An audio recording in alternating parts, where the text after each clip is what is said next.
কি কৰি আছা? কি কৰিম কেপি খাম তে তোমাৰ খবৰ পাতি বহুত দিনৰ মূৰত তোমাক লগ কৰিব তে তোমাৰ খবৰ পাতি কি ভালে আছে কি কৰিম লকডাউন তুমি এইবিলাক খাই আছা জানানে স্বাস্থ্যৰ বাবে হানিকাৰক জানো তোমাৰ খাই আছা কি কৰিম বন্ধু কেপি জিন্দগী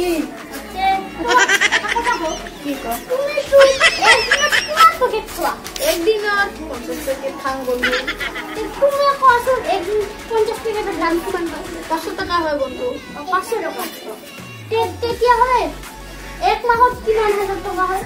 কিমান টকা হয় 15,000 টকা হয় বন্ধু তেতিয়া হলে তুমি এক বছৰত কিমান হয় কোৱাচোন এক বছৰত 1,80,000 টকা হয় তুমি কেই বছৰৰ পৰা খাই আছা 5 বছৰৰ পৰা খাওঁ বন্ধু কি কৰিম 5 বছৰৰ পৰা খাই আছা যদি তুমি আৰু এটা কোৱাচোন তুমি কিমান টকা হয় ৰবা মোৰ গণিতত অলপ কাঁচা কওক